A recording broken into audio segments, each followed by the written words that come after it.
Welcome back to the Metro on 1019 WDET FM. I'm Tia Graham. And for the first time since he won the role 12 years ago, Mayor Mike Duggan will not be on the ballot for Detroit mayor. The longtime Democrat, whose term expires at the end of this year, announced in December that he'll instead be campaigning as an independent for Michigan governor, opening up a competitive field of candidates vying to succeed him as mayor. During his time more than 10 years as mayor of Detroit, Duggan prioritized ridding the city of blight, revitalizing parks and recreation centers, and decreasing crime with the help of initiatives like community violence intervention programs. Now, there are 9 people running to replace Duggan. Anika Goss is the chief executive officer of Detroit Future City. She recently joined the Metro to discuss what a new report from her organization says the next mayor should prioritize.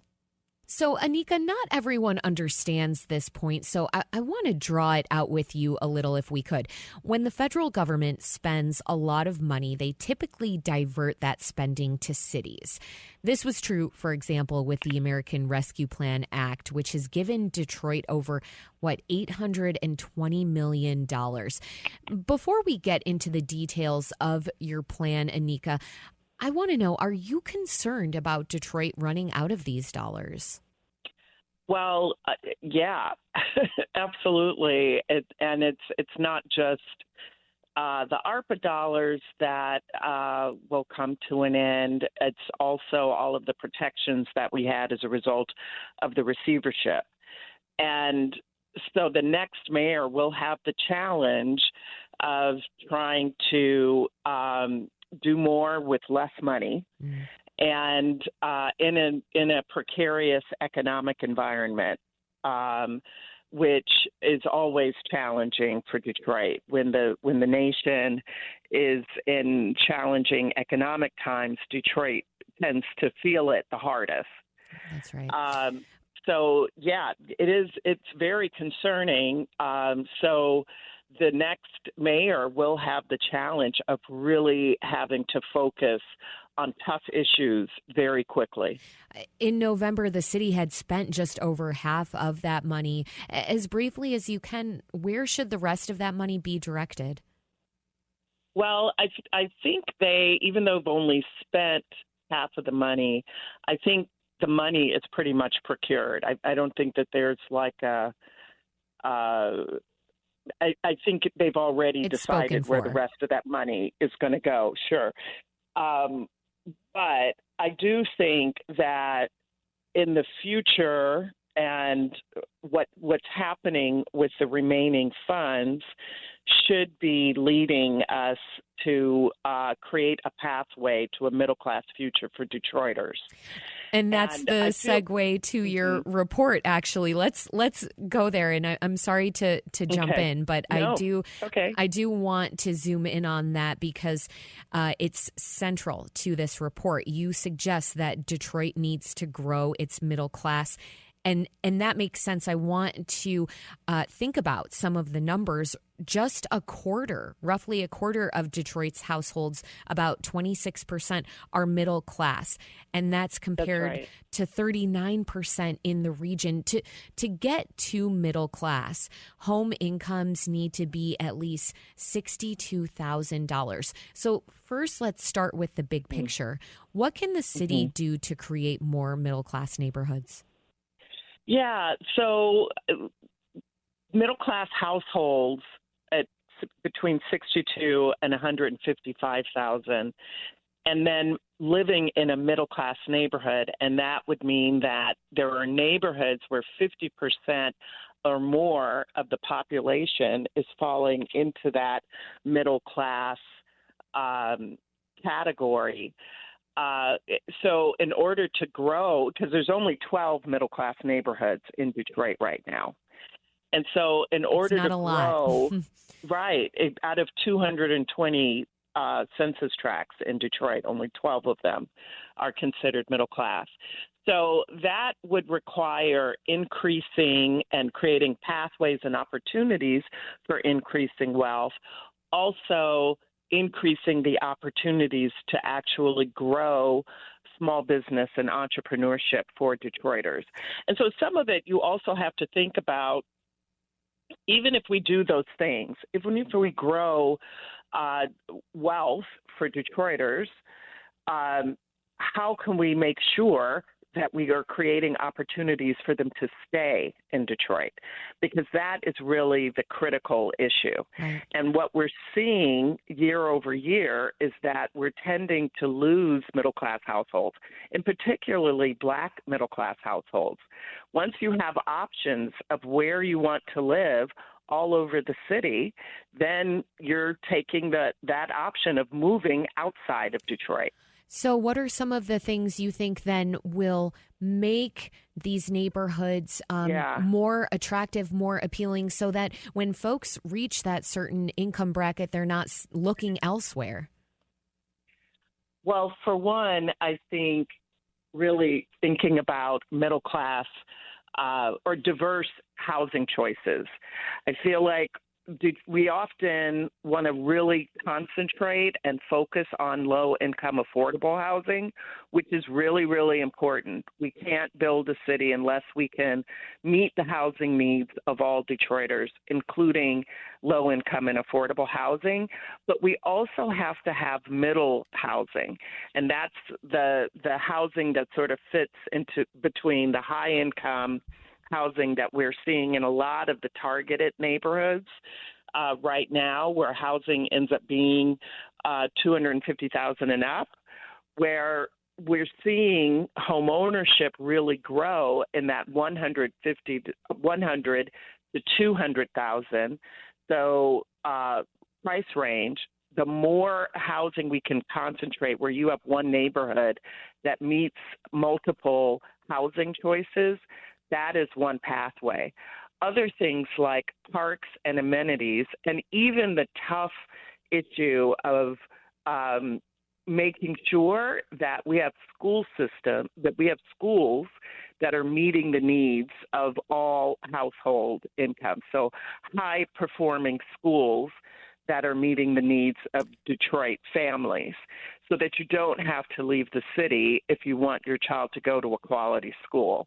But any neighborhood in Detroit would have a school that is competitive and high-performing. So it is a multifaceted situation here. I mean, it is. I just want to, because you listed a lot of things, so I want to reiterate those. A diverse housing stock, breathing life into parks and recreational amenities, neighborhood schools, which we know some of the neighborhood schools in Detroit are the ones that are struggling the most. I want to go back to that first thing, though, which is housing. One idea that's been proposed by some is to make the already attractive neighborhoods in Detroit much more open to newcomers. That means removing single-family zoning from places like Indian Village and Boston Edison and Corktown, where it exists, to encourage more construction of housing that allows for people of lower incomes to live there. What do you make of that idea? You know, where in other cities where they have removed single-family zoning ordinances, it's actually worked out really, really well. It removes the housing exclusion, and it actually prevents the gentrifying factors of displacement. Now, there's no guarantee that if we remove a single, just because you can put multifamily housing in, that multifamily housing is meeting the needs for lower income.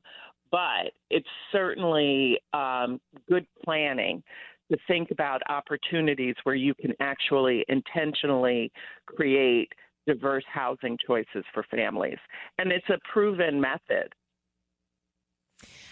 I want to, if we could, go back to jobs, just to kind of tie up that element here a little bit more.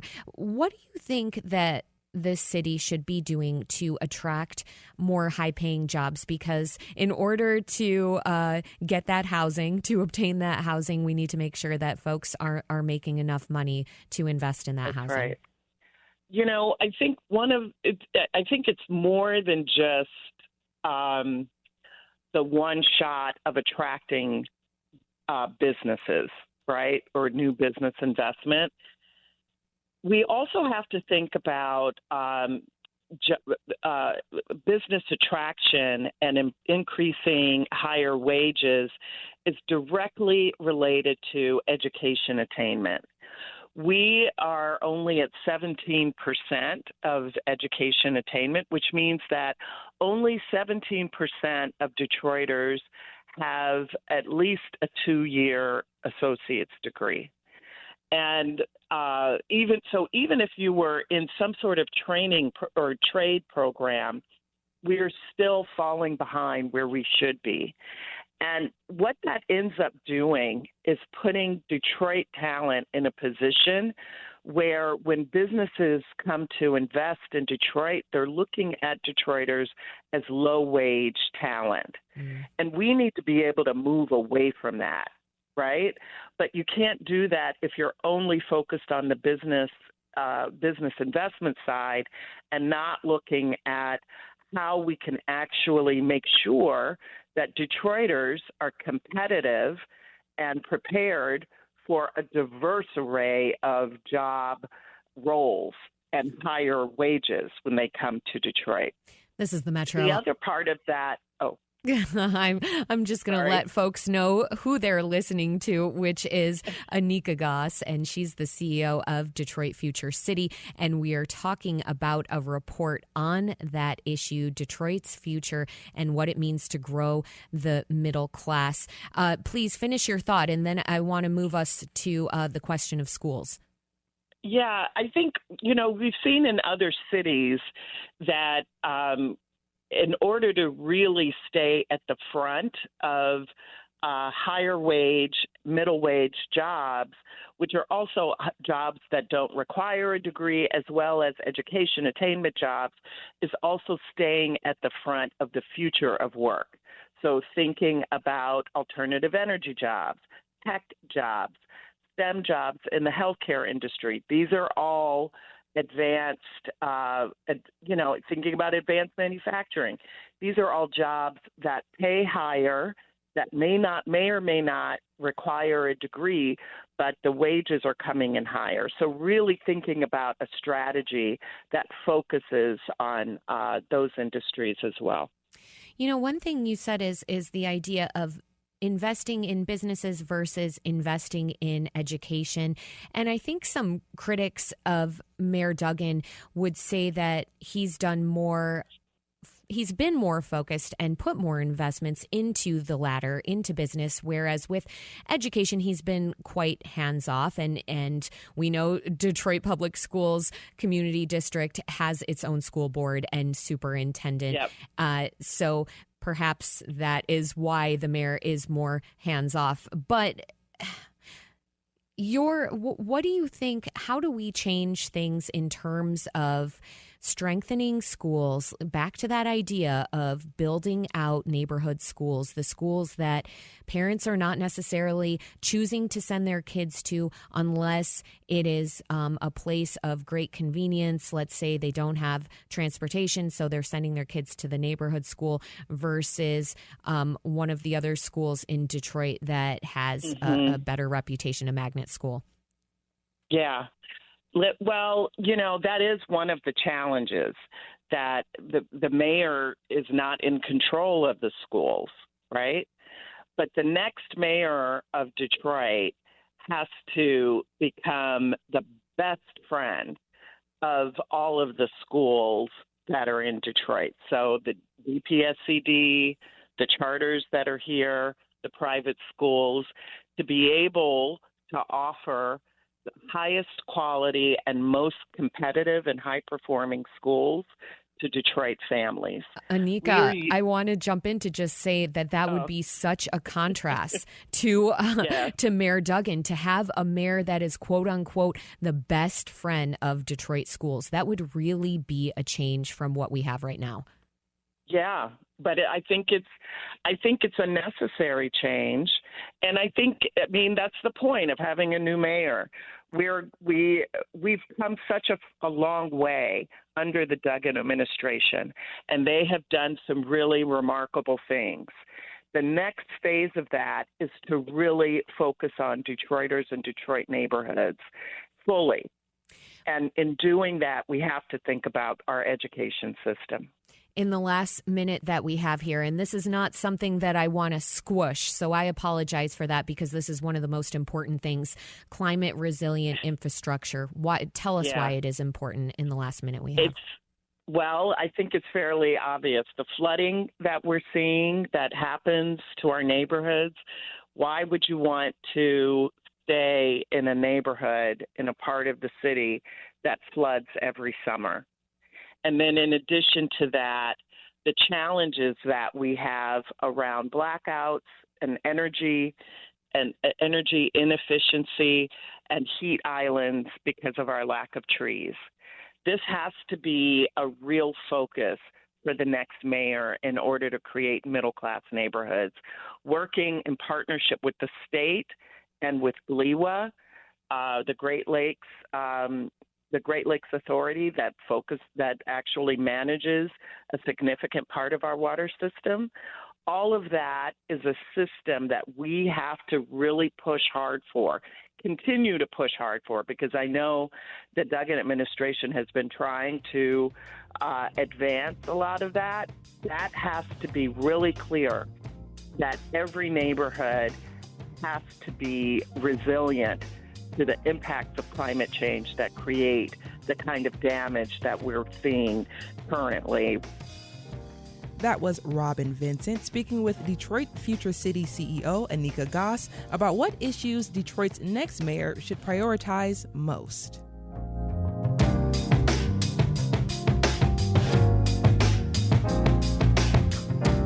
Coming up, we've been discussing what one local organization believes Detroit's next mayor should prioritize, and now we want to hear about all the different candidates themselves. Stay right there on The Metro. We will be right back.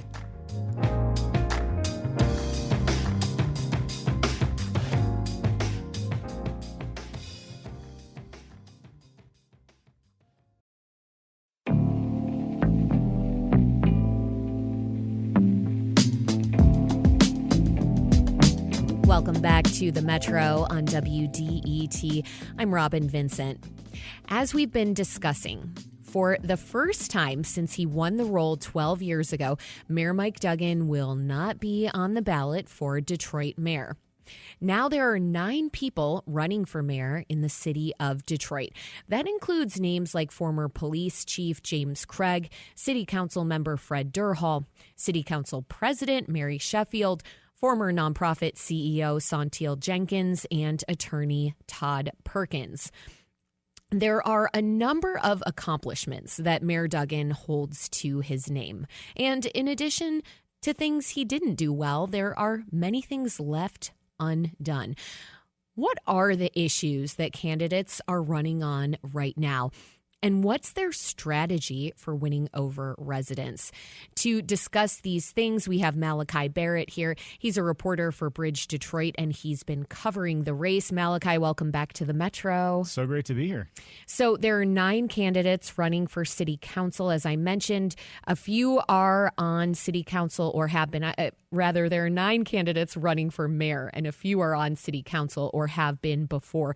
To your knowledge, which candidates are most popular right now among residents? Yeah, well, I'll say it's still early, and we're in the phase now where candidates, now that the field has been kind of officially set, they are out in these forums distinguishing themselves, and I think things will start to change now as residents hear more directly from the candidates. But I would say that Council President Mary Sheffield is a considered frontrunner in this race, even among other candidates. They expect that she'll probably make it out of the primary, and it's kind of a question of who will run against her in the general election. There's a couple of good options there. I think Councilmember Fred Durhal has been picking up some steam as he's been out articulating his vision. Obviously, Saunteel Jenkins came into the race with a lot of attention on her. She has a lot of executive experience that she's promoting. Reverend Solomon Kinloch also is up there among kind of the top of the field as somebody that has access to, a ton of potential supporters, leading a large, church organization in the region. And then I wouldn't count out folks like the former police chief James Craig or, attorney Todd Perkins. they actually had some pretty good shows of support when they launched their campaigns, and they have some interesting proposals to talk about as well. Let's go back to Council President Mary Sheffield, who leads in fundraising and who, as you've mentioned, is a front runner. She raised $163,000 and has a larger pool of nearly $468,000 to spend. How much have the others raised in comparison? Yeah, so our fundraising numbers are a little limited because this is based on numbers that were reported at the end of 2024. That was before some of the other candidates really jumped in the race. And we won't have another look at campaign fundraising until pre-primary reports are due, I think, in July. So, we have kind of a snapshot in time, but Sheffield is definitely, out ahead. She's been raising money from, not only in the city, but some of the suburban communities and across the country as well. She was pulling in some money from Atlanta, and she recently scored a pretty big endorsement from Minnesota Attorney General Keith Ellison. So I'm interested to see if we see some, other Great Lakes support coming around. But Durhal actually was not too far behind in his fundraising. He was pulling in some money from some former lawmakers and folks that he built relationships with when he was in Lansing, serving as a state representative. Solomon Kinlock, I'm interested to see what he's going to be able to raise. He didn't have much fundraising activity to report at the time, that was all due. Same for Jenkins. She was, I think she ended up raising around $50,000. But the difference there, she was spending through a lot of that. So is she able to, replace that revenue and keep her campaign, energized moving forward? We'll have to see. Malachi, this has me wondering how much money really matters in the mayoral campaign. That is, I imagine that it's most important for candidates to put out advertisements so they can get the attention of residents. I think about every time I drive down the lodge, I see a very large iteration of Mary Sheffield looking down on me from a billboard. Are there other important ways that candidates can get attention, let's say on social media or otherwise, without raising a lot of money? Is that an effective strategy? Yeah, I think the money's important because you see that deployed in billboards, in campaign ads, of which we've seen a couple cut, but they haven't really started to hit the airwaves yet. It helps pay for volunteers that can go out and canvass neighborhoods and knock on doors and phone bank, and that's starting to happen right now, buying yard signs and having that kind of physical presence out there so that, like you're saying, as you're driving around town, you see Mary Sheffield or Fred Durhal or Saunteel Jenkins. They've all had billboards. Say, oh, there's an election happening this year. I should look into that more. This is why name recognition is so important and why Sheffield is considered, one of the top candidates. She's got a big advantage, in serving on the city council for the last decade and is fairly well known at this point across the city, even though she represents one of the districts and is not, an at-large candidate. But I think these forums have been an important way. They're being used to help, voters distinguish between the candidates, see who's legit and maybe who doesn't have things figured out yet. It also is important for the endorsements that are coming. There was a big AFL-CIO forum held last week that was explicitly helping union members make endorsement decisions. So there's a federation of unions under the AFL-CIO, and they're each going to be making endorsements. And I think you've seen Sheffield's campaign use those endorsements as a way to create attention. The Keith Ellison announcement last night, there was press releases that went out for that and, a fundraising event that was held. So I think, anytime that there was a procedural move in the election, you had to file signatures, you had to create a campaign committee, you had to do a campaign launch. Those were all used as opportunities to generate attention. Now I think we might see it more as candidates try to distinguish themselves from each other. You might see some folks start to, go head to head a little bit more in these forums. I mean, you're paying close attention to this as a journalist, Malachi, but what do you think when it comes to the general public in terms of these endorsements that you've mentioned in some of these forums? What are you gathering overall when it comes to the public's appetite or interest right now in really following this race? Yeah, I mean, people are starting to tune in.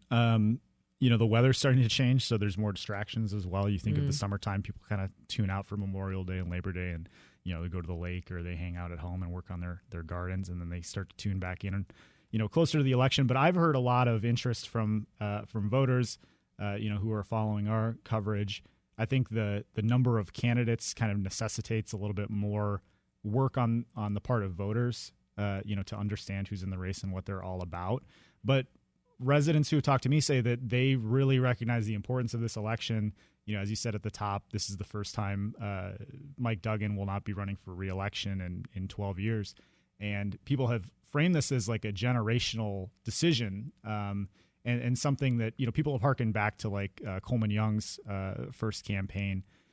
It's very likely the next mayor will be black. Everyone who's officially on the ballot is black. Rogelio Landon is running as a write-in candidate, and he's Latino. But, I think there's a big expectation for the kind of symbolic value of that, the importance of restoring, black leadership at the top of the city, when we're 80% black, basically.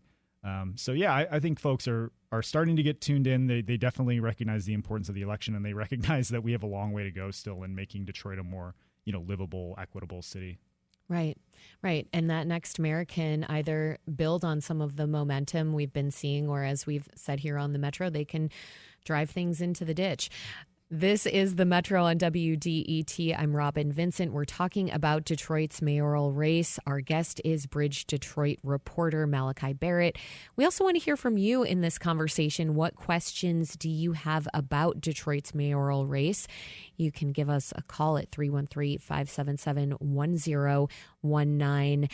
Malachi, I don't have to tell you, Detroit has not had a woman mayor. But there are two prominent women running for the spot, as we have discussed. And there was a candidate forum hosted by the African American Leadership Institute at the end of last month. Here's a clip of candidate Saunteel Jenkins from that event. Let me tell y'all how tough I am. I've been working full time and paying bills since I was 17 years old. It took me 9 years to finish undergrad because I had to work. Nothing's ever been handed to me. I worked for it. I lost my 14-year-old brother to gun violence. I've survived domestic violence. I've run for office citywide twice and won both times. That's Saunteel Jenkins. She's been on city council before. She's running on being tough and a good executive because she leads a nonprofit. And I think that clip also was illustrative of her grit and grace that she likes to talk about. What else is important to her story? Yeah, I mean, she said that one of the formative moments in her life that helped her, put her on the path to run for mayor was getting a cancer diagnosis. And she's a cancer survivor. And she's talked a lot about, overcoming personal hardship, which is a story I think a lot of Detroiters will find commonality with, being a survivor of domestic abuse, having a family member who was gunned down at a young age. And I think she's tried to reflect, her own personal story in, the experiences of Detroiters and say, I have a lot of, shared experience living in this city, and I know how hard it can be. And, through those experiences has forged somebody who's ready to kind of take on. I mean, she was a social worker as well, so I think she has a lot of kind of intimate experience with some of the problems that people deal with. Here's a clip of another mayoral candidate. This is City Council President Mary Sheffield. Now, those who know me know that while serving on the council, I have always challenged the status quo. I have always pushed the needle. I have even stood alone and stood up to corporations to ensure that we are investing in our people and that everyday working people benefit from the future and the growth of our city. In a lot of ways, I really believe that I've laid the foundation, whether it's water affordability, housing reinvestment, right to counsel, foreclosure prevention, equitable development. We have done the work, Detroit. Over 20 pieces of legislation. So we're not just talking about change. We are the change that we see in the city of Detroit. I realize that Sheffield has passed a lot of resolutions, Malachi, but she made an interesting comment that I want to discuss with you. She says that she stood up to corporations. Is that true? And is that an important part of her platform? Yeah, I think that clip that we heard kind of distills the core of Sheffield's campaign message as being someone that can bring some continuity with the Duggan, the Duggan era transformation that we've seen, talking about being there to build the foundation and, being there for a lot of the important decisions that were made, but also kind of threading that needle of, challenging the status quo, as she says, and pushing back against developers. I mean, I've seen that happen in some of the big votes that the council has taken over the last few years for large tax breaks for developers. She notably was a holdout on the District Detroit project. She had, on the council floor, negotiated for stronger benefits with that project and in the Henry Ford Health project as well. There's a mechanism called the Community Board Benefits Ordinance, which, allows residents to negotiate for different investments in their neighborhoods. And Sheffield has watched those processes closely and advocated for, additional benefits. Sometimes that's been successful, other times not. And she's withheld votes when not. I think that's a complex story, though. As someone running for mayor, you want to comfort the business community and let them know that this is a good place to invest. And Sheffield says she wants to make this the best city for small businesses and attracting new businesses as well. But she also, I think, as part of her kind of basis support, has a lot of folks who are skeptical of whether that investment from businesses and what we've done to help them in terms of tax breaks, whether that's really paid off for the neighborhoods. And so you hear her saying, we are going to use this business investment to drive further growth in the neighborhoods. And that's part of what I think is, one of the major themes, if not the major theme of this race, which is like downtown versus the neighborhoods. I don't know if versus is maybe the right way, but certainly folks want to say, let's focus on the neighborhoods more than downtown. And that actually makes me think about Fred Durhal. I want to play a clip from him. Detroit has come a tremendous amount of way. We see drops in public safety and crime rates. We see new housing, affordable housing. We see some of our neighborhoods stabilizing. We see a downtown that is vibrant, that is growing. But we still got a long way to go. We still have to create the type of Detroit that when you leave downtown and you go back into your communities that are adjacent to your neighborhoods, you feel that growth. We have to create a city of Detroit when we talk about public safety that even though our fatal and non-fatal shooting rates are down, when my wife goes to the gas station at 5 p.m. at night, I can be comfortable. I want to get to something that City Council member Fred Durhal is talking about, which is the divide between the investments that are in downtown and midtown versus that of the neighborhoods. As briefly as you can, how big is the downtown versus neighborhood divide a talking point for candidates? I mean, you did just mention Sheffield as well, who's talking about this. Yeah, I mean, I think it's something that every candidate has talked about in almost every appearance I've seen them participate. And they largely agree that building up neighborhoods, bringing down crime, attracting businesses, and making sure that business attraction results in investments in neighborhoods is kind of like the the main thing we need to, push everything out through. Durhal is interesting because he, quote, unapologetically is a favor of tax abatements and the kind of tax abatement transformation and system that we've seen under the Duggan administration. He wants to expand that. He wants to create an avenue of fashion in every city council district by creating new corridor improvement authorities that kind of reinvest taxes generated in those areas. He wants to expand the boundary of the Downtown Development Authority. He also wants to reform property taxes. He says taxes are too darn high for residents, so he wants to create some savings there. But he definitely sees, the way to improve the city by creating more business opportunities for residents, which is something that other candidates have indicated as well. Malachi, we are going to continue to talk with you about your reporting. Thank you for your close coverage of the mayoral race. Malachi Barrett is a reporter for Bridge Detroit. Malachi, as always, thank you so much for stopping by the Metro. My pleasure. Happy to be here.